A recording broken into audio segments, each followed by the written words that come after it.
Hello everyone and welcome back to Dragalia Foundry, a fan channel where everything Dragalia Lost can be found. This video is going to be a review of the latest Summon Showcase. It marks a return of limited time Fire Emblem adventures to Dragalia Lost. So this showcase brings back the past 2 years of Fire Emblem adventures, and it's around for quite a while. If you're new to Dragalia Lost and missed out on these events in the past, this is your time to pick up some of these limited Fire Emblem characters and add them to your collection. I know a lot of you out there were waiting for this for a couple months, so I'm happy to say it's finally here, and it looks like they're having the banner coincide with the events being added to the event compendium, which will also go up tomorrow. So if you want to play through those past Fire Emblem events, hopefully listen to some of that good music, as well as summon for these characters, now is a good time to be playing Dragalia Lost. Let's take a look at the banner itself, and because these are all past characters, this review will be shorter than most of my videos where I go through every single character's kit and analyze it. I'm going to talk about where these characters are today, and hopefully that'll help inform your decision of whether or not you want to summon on this. As a reminder, the characters are Marth, Fjorm, Veronica, Chrom, Peony, and Tiki. And the availability period is, as you can see here, from the 17th to the 28th. So likely at the end of this banner duration, we're going to get a preview of our next showcase. It's very likely to be a Gala Dragalia showcase to close out the month. And if I had to guess, I would say we're probably going to get Gala Mascula as a water unit of some kind, maybe a water staff, a blade, a Manicaster. It could be relatively open-ended. There are a few other options, but I think with Legend, Ayaha, and Totoha coming at the end of the month, I do expect a water character for the Gala. Maybe it could be Gatov or Sheila, or maybe Valak somehow gets a water alt. There are some other prominent characters in the story right now, but I think all signs point to Mascula as the most likely. Not a guarantee, but that is probably the showcase that will follow up this one, and that also could be a good showcase, so something to consider. And as a reminder for something else to consider, this is the last day of the Gala Dragalia remix, which is also a pretty high value showcase. You do have a Gala Dragon at a rate up on this, which is rare for remixes, in the form of Gala Reborn Zephyr. Armored Yachio is a strong adventure, and Gala Leaf and Saiga are both okay to strong, pretty good adventures themselves. So this is also a pretty high value showcase, which makes it a little bit harder to decide whether you want to pull on this Fire Emblem banner or not. I think for a lot of players who just love the Fire Emblem characters, it's going to be an easier decision if you're missing any of them. The banner's all in one, so you don't have to split your attention or your resources across multiple banners. But if you were just looking for a particular year, they all are grouped together. And one other thing to mention before we get into the character by character breakdown here is this Platinum Showcase that's going to run alongside this. So you can actually do this Platinum Showcase 3 times. It's paid only, and you are guaranteed to get one of these 6 5-star Fire Emblem adventurers on each of these Platinum pools that you do. So this is actually a pretty good value because it's such a small pool. But the thing to remember with the Platinums is it is random who you get. So let's say you're only missing one of these characters. It might be worth it, but you could always just spend your resources on the regular showcase and build up your sigils toward a spark that way at double the rate using Diamantium. That would be a more conservative approach. If you feel risky, or you're feeling comfortable gambling, I should say, even if you're risk neutral, this could be a pretty good approach to take. Like if you have 2 characters you're missing and you want them both, even if you have one, if you're willing to risk it with the low chance of getting it, it's still a pretty good chance considering the chances on the Summon Showcase. So it's a tough call, but this is actually a pretty good value if you're missing a lot of these characters. So I think if you're missing 3 or more, this starts to look pretty lucrative. You have at least a 50-50 shot of getting something new, and you can do this up to 3 times, so you should be able to probably get something new. It's like you'd have to flip 3 coins and get tails every time, which could happen. Definitely could happen. You could miss if you only have 3 that you're missing here and you do all the summons, but your odds are pretty good that you'll at least get 1 heads or get 1 success. So this is a tough call, but I don't think this is necessarily a bad value, whereas a lot of Platinum Showcases I tend to skip on or suggest players pass on, just because I think that you're better off in general putting your resources toward a spark, which is guaranteed and not random. And usually with these platinums, they show the characters, but the pool is so much larger than who they depict. In this case, the pool's only 6, so even though they showed 3 of the characters here, it is all 6 of them. And I think that this could be worth your while for certain players. So want to talk about that. Let's get into the banner proper, and first I want to just sort of set the context on how these adventures are used today. So not all of these adventures hold up equally well compared to their debut. At one point or another, almost all of these adventures have had relevant roles to play, but I think in today's meta, with current content, your adventures that you really want to be going for from this, from a power level standpoint, are number 1, Peony, number 2, Tiki, number 3, Veronica, number 4, Marth, and then number 5 and 6 are probably Fjorm and then Chrom in last, but they're pretty close. So in the past, there have been strategies revolving around getting Marth to low HP, utilizing his last boost. He got a mana spiral. He's a popular character, or was a popular character, for taking on Volk, for taking on High Midgard Sormer. He's a strong adventurer, but he doesn't really hold up as well in our recent Curse of Nihility content like Rise of the Sinister Dominion. He's not horrible, he still can be utilized, but a good portion of his kit is dedicated to buffing his teammates and supporting them, so he's not quite as good as he once was, and he's just out DPS'd by more recent adventurers. When it comes to Fjorm, Fjorm is a water adventurer that was also popular in some quadruple Fjorm low HP strategies. She was good at taking on Hybrid Hilda, good at taking on Void Agni, but she has fallen off a lot too. I will say that maybe Fjorm is even a little bit better than Marth, so I might not have given her enough credit in the context of autoing. Lances are pretty nice. She has a reasonable but low freeze chance. She provides HP to the team. She can heal herself with her mana spiral a little bit. So I think that she's actually a pretty decent AI, but I do think Xainfried is a better AI than she is. So she's not a bad adventurer, but again, just like with Marth, she's not at the upper echelon of power anymore by any means. When it comes to Veronica, I have her a little bit higher because she actually is still quite powerful. It's more so with her that she requires a lot of precise play and setup to really maximize. She's not a character you can just throw into your Kayan solo teams and have her do well without you actually controlling her, getting her to a low HP, and taking advantage of her having really good damage modifiers at a low HP. So that's the issue with Veronica, but for farming Master Kayan co-op, she's an excellent adventurer. And right now, we don't have any Sinister Dominion content that uses Shadow Adventurers, but she's not all that reliant on buffs. The problem with the Sinister Dominion is creeping corrosion exists, and so far, it seems like it's going to be a universal mechanic because both Lilith and Yaldabaoth had it. That's going to make it a little bit more difficult to use low HP characters like Veronica. On one hand, it helps them because it allows them to get to a lower HP, but on the other hand, because that's constantly ticking down, you kind of need a healer, which is going to heal you up out of that low HP range, and because of Curse of Nihility, Grace's life shields are not going to work as your source of healing. So I think that Veronica's future is a little bit in question because of that. So she's good at cheesing past content, existing content, but in the future I don't know how great she'll be. As far as Chrom goes, Chrom is an adventurer who has a unique co-ability. He gives you both HP and defense, and it counts separately than the regular defense and HP co-abilities, which are for a higher percent. He's a lower percent, but he gives you both, and you can stack it together with those. So from a survival standpoint, that is pretty special, but unfortunately, his DPS is not very good. He requires a lot of setup to execute well, is not a very good AI.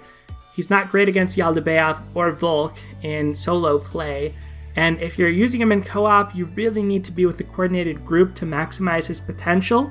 So he's all about setting up a huge Aether, like one huge damage-dealing skill.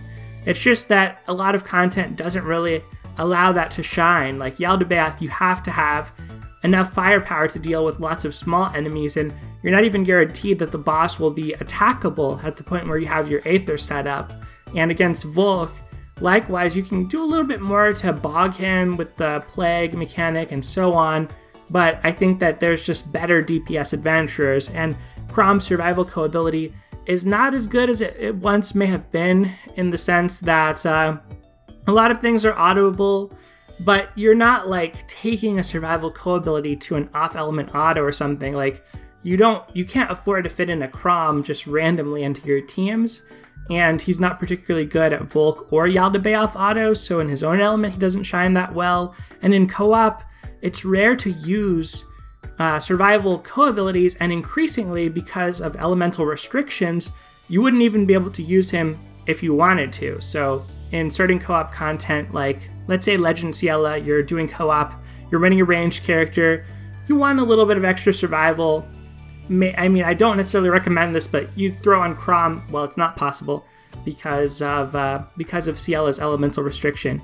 So anyway, I think that Chrom just hasn't really panned out all that well, so that's why I probably have him the lowest of all these adventurers here. When it comes to Peony I had at the top, and it's mainly her co-ability. So let's actually go back to the other page to take a look at that, because she's listed on this page but not the other one. But what makes Peony really stand out is this light damage plus 20%. This is basically an auto-include in any light co-op team that you're using, because there are very few characters or co-abilities that will do more DPS or contribute more to your damage per second than this one. Yes, there's a little bit of diminishing returns because you're facing off against the preferred element, usually shadow enemies, so you get a little bit of diminishing returns from that. You also get it from Gala Reborn and Jeanne d'Arc, but this is still a really good net DPS increase and better than pretty much any other co-ability. I think the only light adventurers that don't care about this are those who are very focused on buffing, such as, let's say, Chitose, for example. But yeah, this is kind of just a staple. And besides that, Peony is a really solid adventurer. So if you're working on Tartarus, like she's a good adventurer to bring to solo play. If you don't have any type of auto setup, she can work fine for a manual solo. For Lilith, it's a little bit less good because she does have a lot of buffs that get dispelled by Curse of Nihility, but she comes with a little bit of life shield. She can recharge your team's skills. For one of my faster clears for Master Lilith, I still use Peony on my team and she's just fine. I just don't think she's as good because it's not like you're throwing her into your expert auto setups of Lilith or even expert Tartarus auto setups. So while good, I think her true potential is mostly in co-op, where you run these types of backline co-abilities and it's just a universal upgrade for you. But in solo play, I feel like she's more replaceable. So especially if you already have Sophie, who has the light damage co-ability, but it's only plus 15% and doesn't stack with this one, that's a really good free-to-play alternative. So if you're in that position, you're not like crazy about Fire Emblem, then maybe you consider skipping on the showcase, or you at least wait until the end of the showcase to see what comes next, because it may be a really powerful water adventure that is going to help you in future content. Finally, we come to Tiki. So Tiki's the last thing on the showcase. Let's take a look at her. She's also a really good adventurer. I have her second on this banner after Peony in terms of power level. Tiki has just held up very well, and it's funny because she has kind of gone through like every glitch under the sun in Dragalia Lost because she's such a unique character, and somehow she always ends up getting nerfed, but she's still very good, and she's proven to be quite good in Curse of Nihility, Rise of the Sinister Dominion settings. When she is in her dragon form, she won't get creeping corrosion on her. She can use that to help mitigate the effects of Curse of Nihility as well, and she's just a very solid survival AI character. One of the things, if you've played around a lot with Tiki auto setups, is her dragon time. The way it works is when she becomes a dragon, she has it for a limited amount of time. It doesn't matter how much you recharge it. So like you always undragon at fixed points in a fight, and you always should dragon at fixed points, barring some SP generation issues. So as long as she's casting her skills in a timely manner, she's going to undragon and dragon often at the same time. That means that you can use Shapeshift Prep to kind of manipulate when you go into a dragon, when you come out of it. So one of the things you'll notice if you've autoed a lot with her is there are periods of vulnerability for her. When she's in her dragon or divine dragon form, she has extra defense, she can't get afflicted. It's really good for auto setups, but when she comes out of it, she's very, very vulnerable. So sometimes you can toggle the amount of, shapeshift prep you have on your team and manipulate things in that way to get her to dragon at just the right moment. But otherwise, she's kind of just a really straightforward DPS. She can cause frostbite, deal extra damage to frostbitten foes. When she's in her big form, it can be a little risky with some of Lilith's hit patterns. They're pretty large as far as the AoEs go, and that could be an issue in Ayaha and Toha, where Legend is coming up shortly here, so we don't know what that looks like yet, but for Master and Expert, Tiki is certainly fine for that level of content. One of the other cool things about her is she has a really strong co-ability and chain co-ability combination. Her co-ability is standard attack damage plus 20%. There are actually a lot of water adventurers who can utilize this fairly well. Either they're dragoning and doing a lot of auto attacks as dragons, or characters like Yoshitsune, they're just doing a lot of standard attacks as the core of their DPS. I think even Feeny has a pretty good standard attack slice. I think other characters like Pinon, Pinon in Sinister Dominion content, with her starting with her sigil unlocked, she actually can just do standard attacks rather than force striking, and has really good damage mods on her standard attacks as well. So this co-ability, particularly as we move toward elemental locking, this co-ability is also available on Galaxy, but I think that Tiki's version, giving access to it to the water element for element lock content, is helpful. And then she also has the really nice chain co-ability of Dragon Haste, 20% to go with it. Water, you can actually stack a lot of Dragon Haste. There's several characters who have this as their chain co-ability, like Urias or Pipple, Nurse Eileen. So it does add up, and I just think Tiki's a very solid DPS adventure, good AI, good all around. So overall, I think that this showcase is a really tempting one. Obviously, the appeal of just the Fire Emblem characters themselves. Very cool that Alphonse and Sharina are going to be available for free in the event compendium, and you can play through these past events. I'm hoping the Coliseum mode is there. But that is pretty much all I have to say on this Summon Showcase. I think that if you don't have access to Sophie already from the Persona collab, there's a strong incentive to summon on this. If you already have her, it may be worth thinking about what you like to do the most in Dragalia Lost. If you're somebody that likes to do co-op play, I think Peony is particularly helpful for that. If you like to do auto setups or solo play, I think Tiki shines a lot more in that context. If you want to break into Kayan farming and want to do a lot of master farming, there are alternative options now, but the Veronica Mitsuba strategy is still really good for that in a co-op setting. And then when it comes to Fjorm, Marth, and Chrom, although they can be role fillers, and certainly Fjorm and Marth more so than Chrom, I think they're less desirable and not quite as useful as the other things on this showcase. That is going to do it for this video, everyone. My take on the Summon Showcase is wait it out unless you're a Fire Emblem fanatic and you must have these characters. It's a long showcase, you have a lot of time to decide, no need to go in day one. A lot of these characters are going to be beneficial to you, but they might not in and of themselves turn around the content you're able to do or not do, or auto or not auto. So even once you get these, I think there's still a level of investment you need to have to make some strategies work, like Ayaha and Toha autoing, for example. Tiki can help you, but you're still going to need other resources like a Zanefried maybe, or a Lily, some source of freeze, and a healer. So they're not in themselves solutions to all your problems, but this is a really solid lineup. It's tough to compare this to our current Gala remix because that one does have a Gala dragon, and dragons are just so good on any adventure. But I think that most people who summon on this are going to be summoning in part because they want these limited time adventures, and I don't find any fault in that at all. If you are going to be summoning, I wish you luck. I hope that you're able to get who you're going for.